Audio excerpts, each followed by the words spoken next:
Hola, ¿qué tal amigos? Buenos días, les mando un fuerte abrazo donde quiera que se encuentren. Espero que todo esté muy bien y que tengan un excelente domingo. Hoy estamos a 28 de marzo del año 2021 y aquí estamos con otra nota más.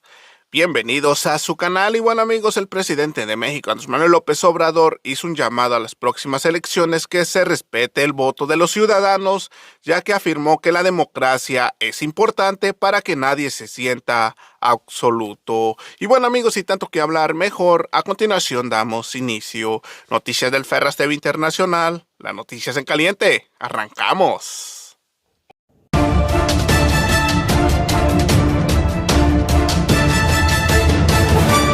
Noticias del Ferras TV Internacional. Así es, mis estimados amigos, les mando un cordial saludo a todos los suscriptores y a los nuevos suscriptores de este canal Noticias del Ferras TV Internacional y en el segundo canal Chido el Coto Político, y a los que gusten seguirme en Facebook me pueden buscar como Noticias del Ferras TV Internacional. Y bueno amigos, el presidente de México, Andrés Manuel López Obrador, dice: si hay un solo partido, si se gobierna por un solo hombre fuerte, si existe una dictadura, el pueblo nunca va a ser escuchado ni tomado en cuenta, no se voltea a ver al pueblo, expresó el mandatario en un evento del programa Jóvenes Construyendo el Futuro en San Pedro, Coahuila. Y bueno amigos, sin tanto que hablar, mejor a continuación les presento el mensaje del presidente Andrés Manuel López Obrador. Acompáñeme. A todas y a todos, nos da mucho gusto el que estén buscando salir adelante.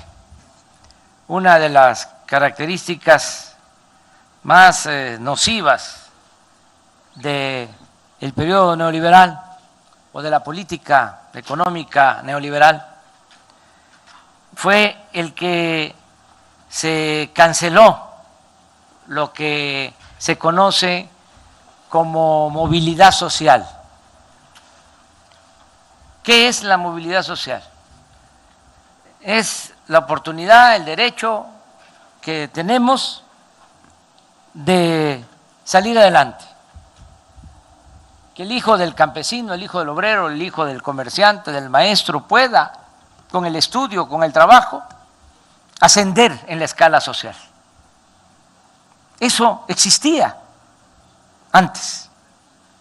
Nosotros somos frutos, somos expresión de esa movilidad social.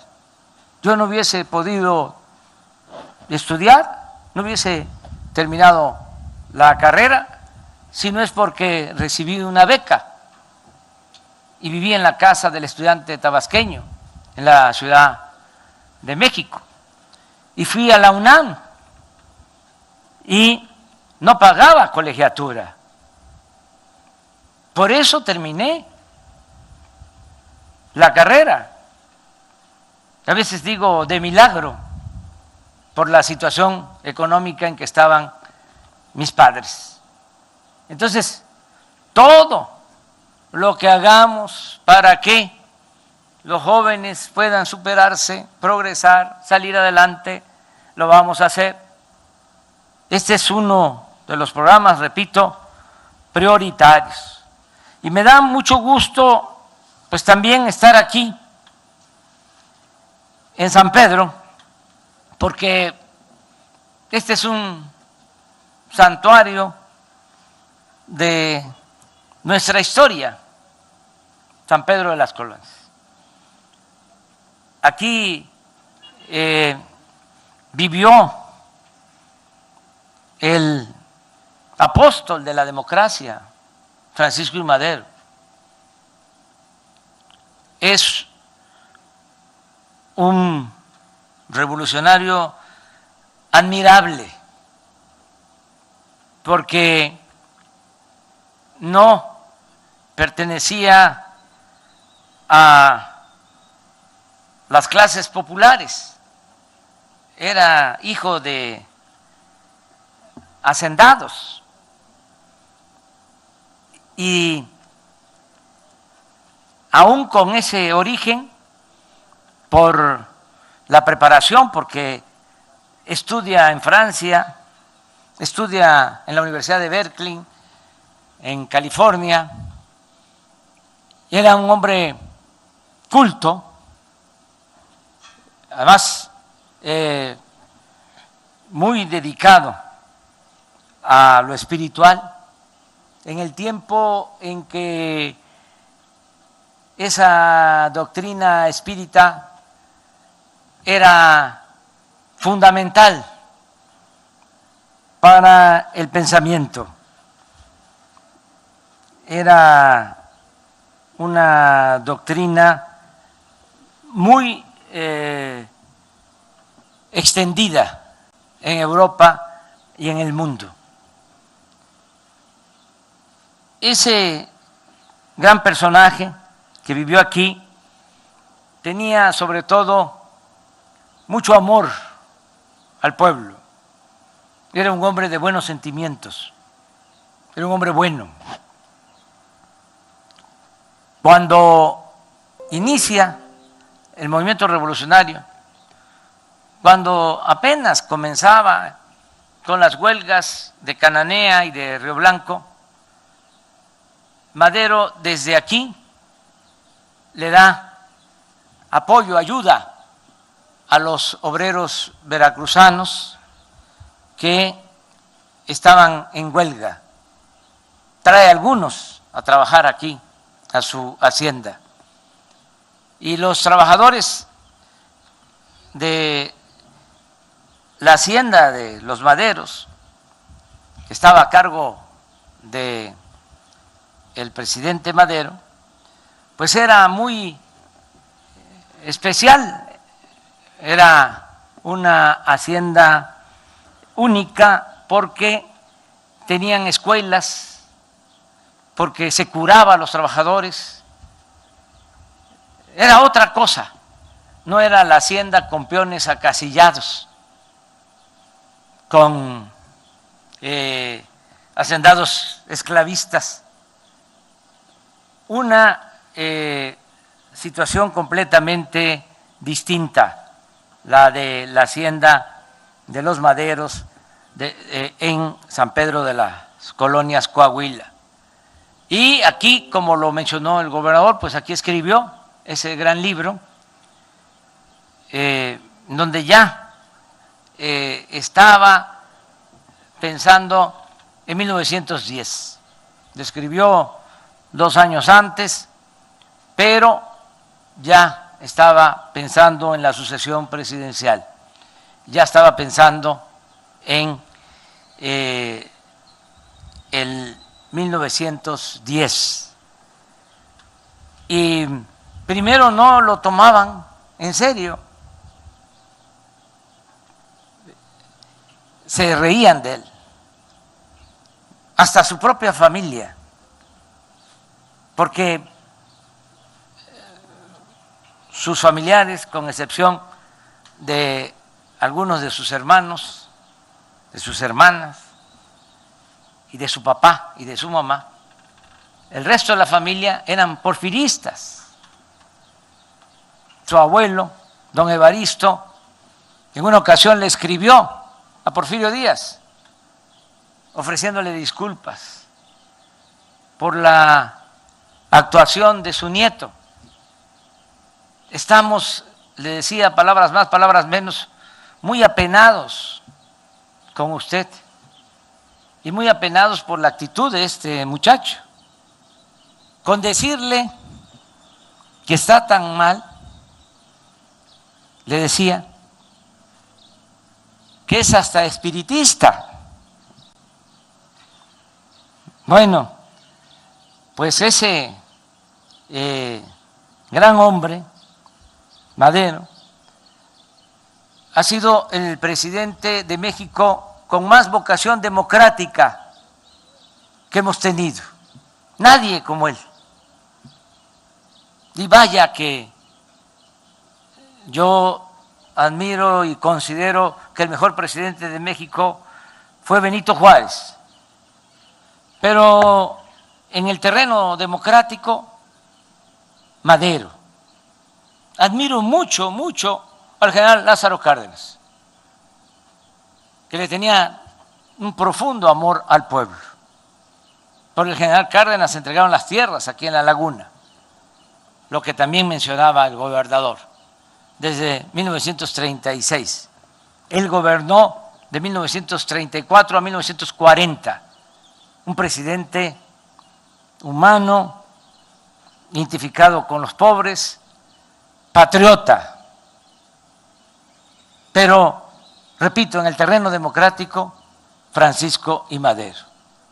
No hay otro. Por eso me da muchísimo gusto estar aquí recordándolo, y además, por coincidencia, en la víspera de una elección, porque en 2 meses va a llevarse a cabo una elección. En Torreón hablaba yo de que, o creo que fue en Gómez Palacio, de que ya es la última gira en este tiempo que llevamos a cabo, porque viene la veda electoral. Ya no podemos recorrer el país,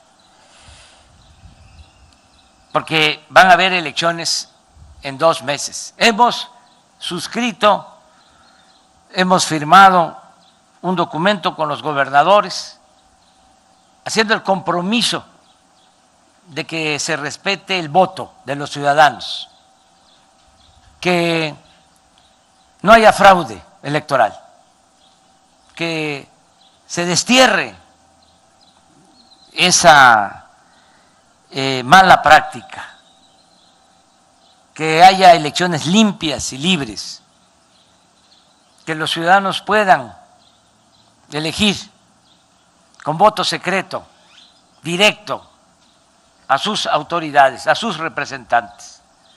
Suscribimos este acuerdo porque le vamos a estar rindiendo homenaje al presidente Madero. Esa es una asignatura pendiente, se los comentaba yo a los gobernadores. Nunca ha habido democracia en México. 3 siglos de dominación colonial.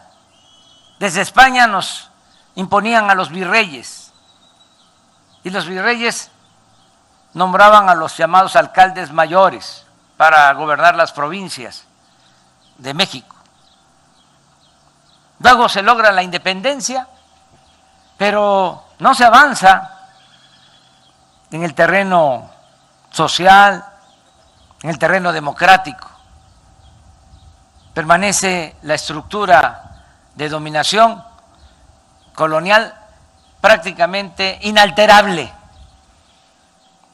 También yo recordaba hace un momento que el cura Hidalgo proclama la abolición de la esclavitud, y muchos se quedaron con esa idea de que la esclavitud se había abolido en 1810. No, solo se proclamó la abolición de la esclavitud, porque la esclavitud continuó.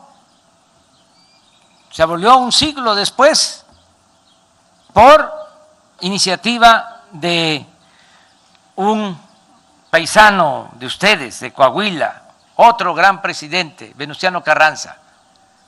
De Hidalgo a Carranza, de 1810 a 1914, que es cuando llegan los revolucionarios a las haciendas y le dicen a los peones que son libres, y los peones, que no sabían qué era la libertad, en vez de alegrarse se ponían a llorar, porque en esas haciendas estaban enterrados sus tatarabuelos, sus bisabuelos, sus abuelos. Tuvo que pasar un tiempo para que empezaran a actuar como hombres libres, y eso no hace mucho. Bueno, en el terreno democrático es lo mismo.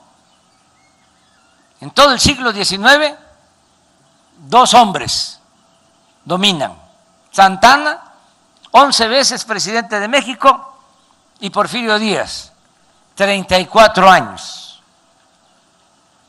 de 1876 a 1911, que se tiene que ir, porque triunfa la revolución maderista. Triunfa la revolución, se avanza mucho en el terreno social, lo que aquí se está también recordando: el reparto agrario, ya no siguieron prevaleciendo las grandes haciendas que venían desde la época de la colonia. Se repartieron las haciendas, se creó el ejido. El general Cárdenas entregó a 1 millón de familias campesinas en ese entonces 18 millones de hectáreas, porque así como en La Laguna, el reparto agrario se llevó a cabo en todo el país. Se avanzó mucho en la seguridad social, se avanzó mucho en dar un mejor trato a los obreros. Con Porfirio Díaz tenían que trabajar por 25 centavos 16 horas. No había día de descanso, ni el domingo, y no había ninguna prestación.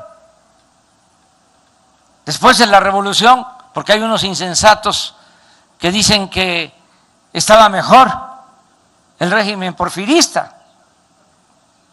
Después de la revolución se consigue de que la jornada sea de 8 horas, se consiguen prestaciones, se consigue el salario mínimo, se avanza en el terreno social, pero en el terreno democrático no, porque se creó por las circunstancias un partido único desde 1929, un partido de Estado. Decía don Daniel Cosío Villegas, un gran historiador, que ya no estaba Porfirio, pero se había quedado doña Porfiria. Y no había democracia.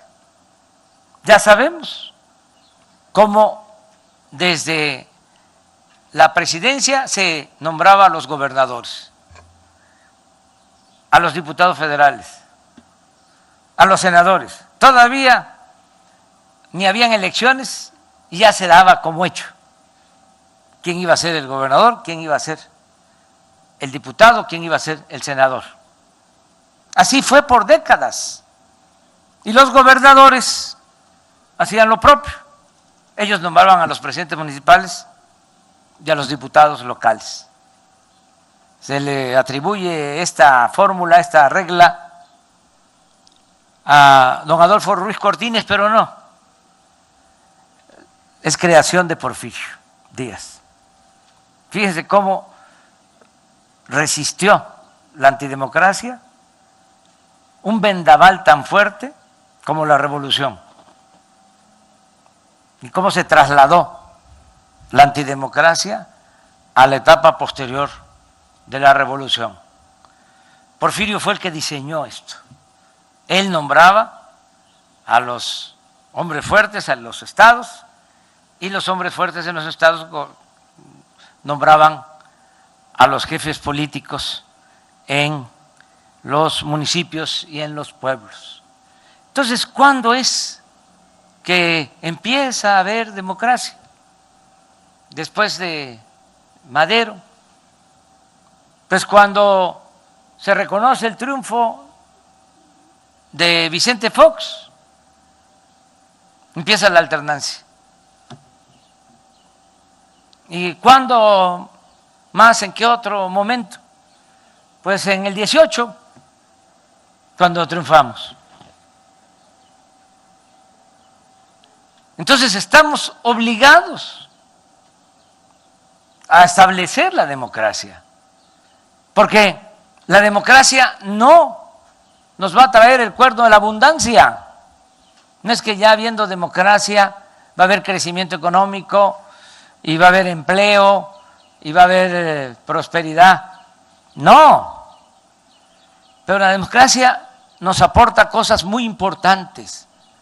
Una, sobre todo, el que nadie se sienta absoluto en ningún nivel de la escala y que sea siempre el pueblo el que tenga las riendas del poder en sus manos. Eso es la democracia. Son contrapesos, equilibrios que son indispensables. Si domina un solo partido, si hay solo un hombre fuerte, si existe una dictadura, pues el pueblo nunca es escuchado, tomado en cuenta. No se voltea a ver al pueblo. Cuando hay democracia es distinto, hay competencia. El que llega a un cargo tiene que trabajar, tiene que atender al pueblo, tiene que cumplir, porque si no, en las elecciones futuras, ya el pueblo no vota por ese partido. Es como la competencia en el comercio. Si en San Pedro existiera nada más una sola tienda, pues el tendero, por muy bueno que fuera, tendría la tentación de vender cara la mercancía y hasta de regañar a la gente. Pero si hay 2, 3, 4, 5, 10, 20, 30, 50 tiendas, ya es distinto. Ya hay competencia. Tienen que tratar bien a la gente y tienen que dar buenos precios. Eso es la democracia. Y eso es lo que quería Madero, que se garantizaran las libertades. Y por eso yo hago un llamado para que todos cuidemos de que las elecciones sean limpias, sean libres, ya hacer a un lado todo aquello que se practicaba, la entrega de las despensas en víspera de las elecciones. No se volteaba a ver al pueblo más que cuando se necesitaban los votos.